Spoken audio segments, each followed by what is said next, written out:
Now, once you have every single thing listed, I want you to use this matrix to help you get organized.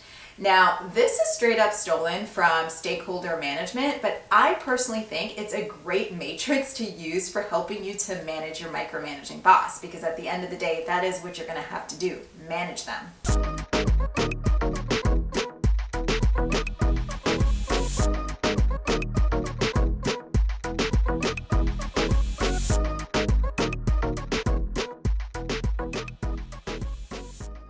Well, hey there, welcome to Mac TV, where we of course believe that the transformation from manager to leader is such a crucial one.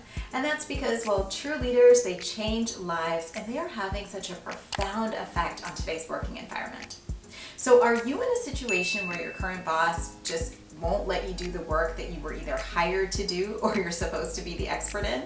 Well, then this video is for you, because I'm going to be sharing with you 4 simple steps that will help you manage a micromanaging boss. So let's dive in. Okay, so here's the deal. I know just how frustrating this must be for you, because I've been there too.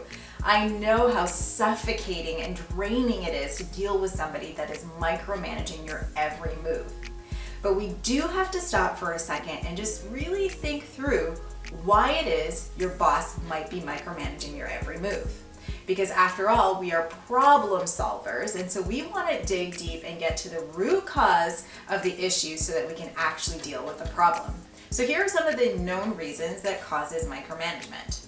At the core, it could be a lack of trust, it could be fear of failure, control, or inexperience. So now I want you to think about maybe some of the decisions you have made that might have caused this micromanagement. So have you missed a deadline or two that has perhaps caused this mistrust? Are you yourself maybe inexperienced in this role, and so the person is just not willing to give up that rope to you yet? Or maybe you have delivered every single project on time, but the problem is that it wasn't delivered in a way that they actually expected it to be. And so that's causing them now to hover over your every move. So you really want to take the time and reflect on some of the decisions or choices you have made that have led to perhaps their micromanagement. Because by actually reflecting on that, you can turn the ship around by making different decisions that reassures them of your capabilities and builds on the trust. Now, in some cases, a micromanager is just one of those people that does not want to give up control, and they are hovering over everybody's last move. And so if that's the case you find yourself in, then here are a few things that will really help to make your life a lot easier. Tip number 1 is to get yourself hella organized. So literally get yourself a whiteboard, a notepad, I don't care what you use, and map out everything that's going on with you right now. Your deadlines, your to-dos, your tasks, everything. Map it all out. Now, once you have every single thing listed, I want you to use this matrix to help you get organized.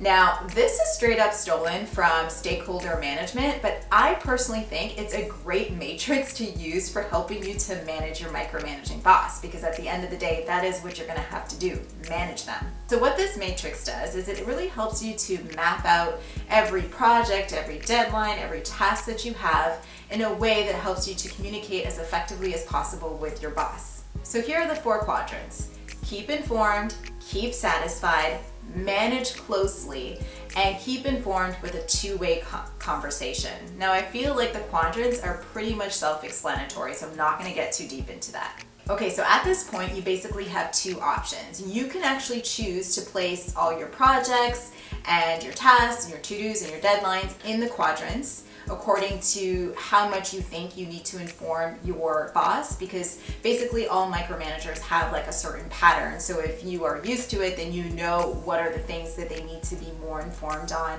as opposed to not. Or you can just like involve them in the process. So you can actually set up a meeting with them, which they would love to probably have with you.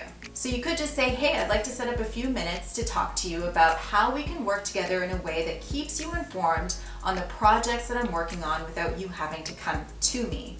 So can we set up a few minutes on the calendar so that we can go through my projects and see where you would like to be informed and where you don't need to be. So after you have this meeting with them, I want you to place everything on the matrix, keep it somewhere that you can see, and use it as your Bible. The second step is to set up systems for yourself. So systems to remind you to update, systems that send out automatic updates, because to be quite honest, you should be looking into how you can automate some of these updates, because you don't really have time to be constantly sending updates. I mean, after all, you actually have work to do and a team to lead, right? So you can't be spending all your time into managing your boss. You have to figure out a way to do this and still get what you need to get done.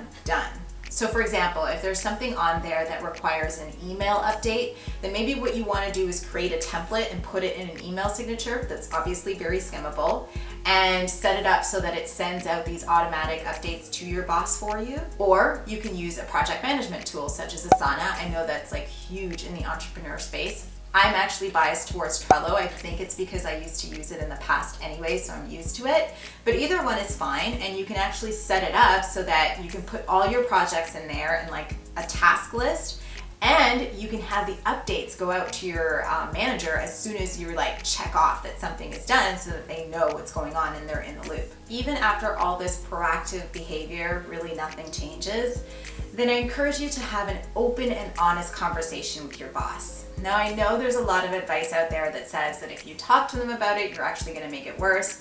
And I actually did listen to this really poor advice when I was in this situation, and I really wish I didn't, because nothing beats rebuilding trust like having an open and honest conversation. I would just have that conversation with them in a very calm, respectful, and direct manner. Let them know how this is making you feel, that it's causing self-doubt, and that it's just plain demotivating. And then talk about how you two can work much better together in a way that helps you to not feel this way and gets them what they want. Now, I will say that you want to try to remember that with a change like this, it's not going to happen overnight, right? Nothing is ever like that. So if the next day after having the conversation, it's still the same, then, have some patience. It will take time to turn the ship, right? But if after a long time nothing has changed, well then you really have to consider what your options are, especially if it's affecting you. All right, so let's wrap this video up with one of the key takeaways from this lesson.